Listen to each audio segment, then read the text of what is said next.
conceptos que están articulados. Me gusta mucho el trabajo que tiene, bueno, que hace Freud alrededor de la vida y, bueno, y la muerte, en Más allá del principio del placer. Creo que ahí una de las cuestiones que nos explica Freud es que la psique es un aparato que, digamos, que tiene su origen en una resistencia contra la muerte. ¿A qué me refiero con esto?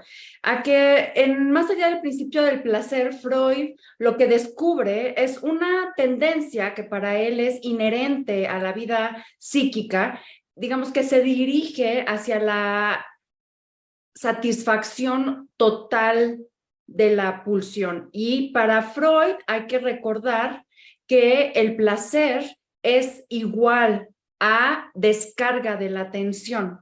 Entonces, lo que Freud descubre, más allá del principio del placer, es que el aparato psíquico tiende al mismo tiempo hacia la total descarga de la tensión, y esto Freud lo identifica con la muerte, y al mismo tiempo tiende hacia ciertas actividades o deseos, tareas que recargan al aparato psíquico de tensión, y eso él lo nombra como pulsión de vida o eros. Entonces, digamos que la psique sería un aparato que se encuentra, un aparato psíquico, un aparato virtual que se encuentra en el entre de la tensión entre estas dos tendencias que a veces son contradictorias y a veces van de la mano, dice Freud, ¿no? También se relacionan con, como dice en un texto posterior, con mezcla y desmezcla, ¿no? De estas tensiones.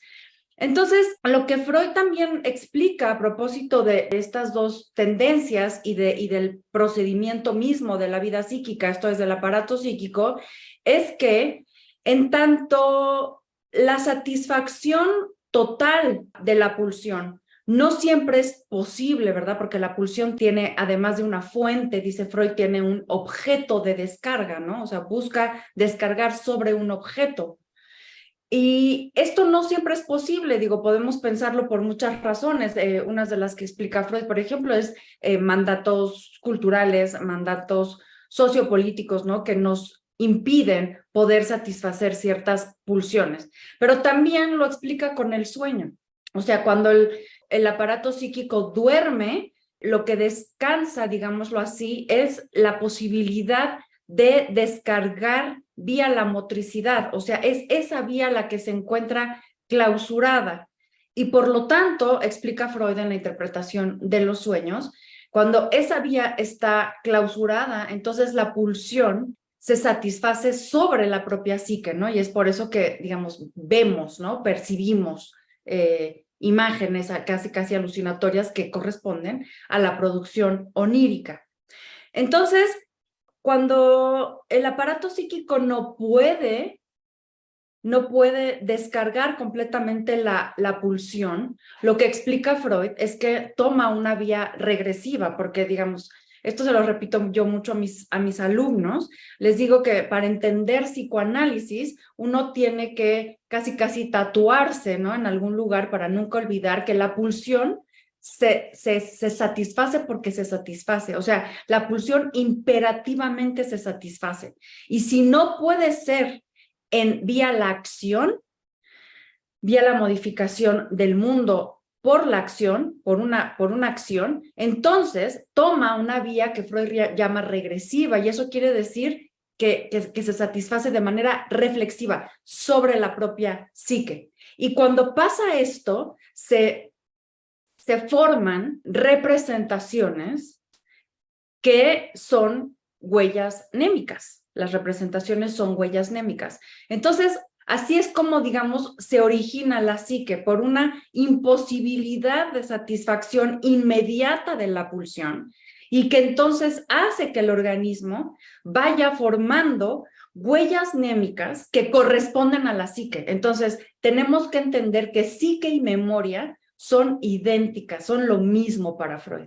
O sea, la psique no es más que un aparato de archivación, un aparato némico, en donde esas huellas némicas que son representaciones sirven para satisfacer las pulsiones, que también dice Freud, es siempre una satisfacción parcial, pero es una satisfacción, y que también hay que entender que, digamos, ninguna pulsión se satisface plenamente, ¿no? En las representaciones psíquicas, en la vida psíquica, y por lo tanto, dice Freud, explica Freud, que estas representaciones, estas huellas némicas sirven para diferir la satisfacción, para poder dejarla para más tarde. Entonces, ahí es donde también podemos entender la explicación económica del aparato psíquico o de la vida psíquica que tiene Freud.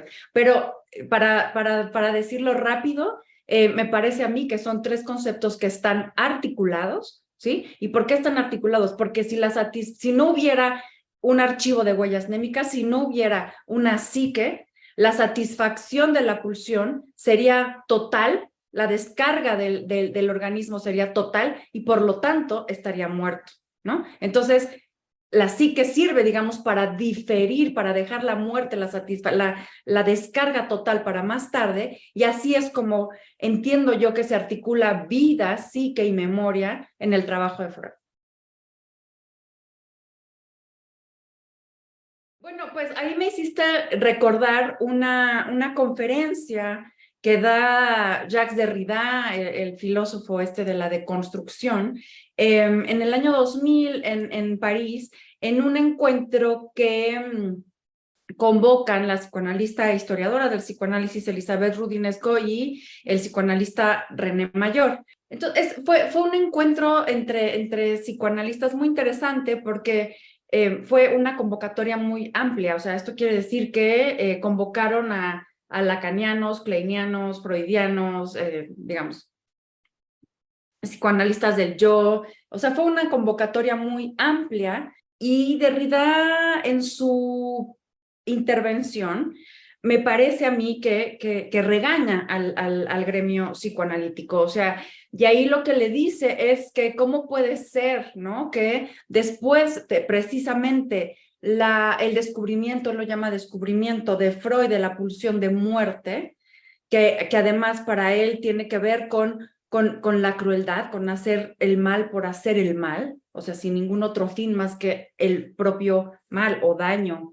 Él lo que dice, ¿cómo puede ser que después de haber, después de tener ese descubrimiento freudiano, el gremio psicoanalítico, no el psicoanálisis como teoría, sino el gremio psicoanalítico no se ha pronunciado para decir algo sobre la crueldad, algo sobre la violencia y sobre el mal? Y yo creo que, digo, tiene razón, digo, por supuesto hay honrosas excepciones, ¿verdad? Pero yo creo que, yo creo que tiene razón sobre todo en la fascinación que ha habido por el gremio psicoanalítico sobre ese descubrimiento, que a mí, o sea, sobre la pulsión de muerte, que a mí me parece que lo que ha provocado es también una fascinación por un nihilismo, o sea, por una renuncia a que las cosas puedan ser de otro modo. O sea, como que, bueno, la pulsión de muerte, para decirlo en términos más sencillos, como que la pulsión de muerte, pues si es una tendencia inherente a la vida psíquica, pues es inherente y no hay nada que hacer, ¿no? O sea, digamos, el ser humano es violento por naturaleza psíquica, hace el mal por naturaleza psíquica, es destructivo por naturaleza psíquica y no hay nada que hacer. Y a mí me parece que se pierde entonces toda la otra parte, ¿no? De la vida psíquica, que es la pulsión de vida. O sea, claramente Freud, en Más allá del principio del placer, está pensando que la psique, digamos, se trabaja en medio de una tensión. O sea, eso quiere decir que también la pulsión de vida juega y se juega todo el tiempo, ¿no? Entonces, yo creo que evidentemente lo que hay que pensar en el psicoanálisis es cómo fortalecer la pulsión de vida, o sea, cuáles son las vías de fortalecimiento de la pulsión de vida. Y es muy interesante que Freud la identifica a esta pulsión como eros, dice, como el eros de los filósofos y como el eros de los poetas. Y eros es una tendencia a hacer unidades complejas, ¿sí? A ir hacia la alteridad, a ir hacia lo otro.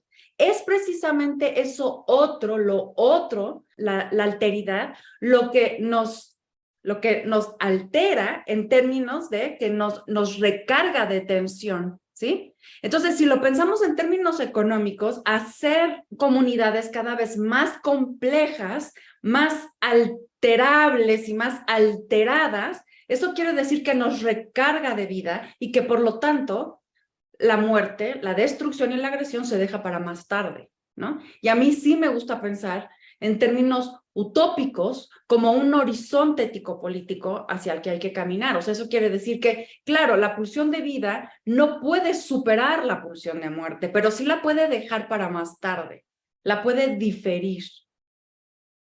Eso te diría yo. Bueno, pues ahí me recuerdas de manera inmediata, ¿verdad? Pues el texto de Freud, El malestar en la cultura, ¿no? Y que creo que, pues, claro que es un texto político, ¿no? Es un texto sociopolítico, pero creo que es muy importante no perder de vista que lo que Freud está pensando ahí o lo que Freud finalmente nombra como el malestar en la cultura, son los mandatos que se registran o que se incorporan en esta instancia psíquica que Freud llama el ideal del yo, ¿no? O sea, esa instancia psíquica que está injertada en el superyo y que es eso a lo que el yo aspira, pero que nunca llega, dice Freud, ¿no? Es una instancia que es punitiva, que están digamos, donde se registran todos los mandatos sociales del mundo legaliforme, pero que para Freud son y han sido excesivos, ¿sí? O sea, digamos, hay demasiada exigencia al yo, al sujeto, ¿no? Para lograr identificarse con ese ideal del yo, ¿no? Entonces, para Freud, ese es el malestar en la cultura. El malestar en la cultura son los mandatos hiperexigentes, hiperexcesivos, ¿no? Y creo que ahí podemos pensar también en el trabajo de Marcuse, ¿no? En su lectura sobre Freud, en su libro Eros y Civilización, donde también plantea que el principio de realidad tiene que ser un principio mucho más noble, ¿no? Y yo, ¿cómo interpreto yo esto? O sea, lo interpreto en términos de pensar en cómo diseñar espacios, ¿no? Esferas públicas que sean mucho más democráticas en el sentido de hospedar posiciones subjetivas muy diversas, ¿no? Digo, estamos en el mes del orgullo gay, queda muy claro ahí, ¿no? Cuando una escucha las demandas de la comunidad LGTB, pues queda muy claro, ¿no? Cómo han sido maltratados en términos en muchos términos, pero uno de ellos, por lo que estoy pensando aquí, es el del reconocimiento, ¿no? El reconocimiento como un modo de ser sujeto, ¿no? Un modo de ser sujeto que tiene un objeto sexual, para decirlo en términos freudianos, aunque son términos feos, me parece a mí. En este caso, el vocabulario freudiano me parece un poco feo, pero bueno, en la elección de objetos sexuales homo, ¿no? Y ahí me parece que queda muy claro, ¿no? Necesitamos esferas públicas donde las posiciones subjetivas puedan ser diversas y se reconozcan como tales.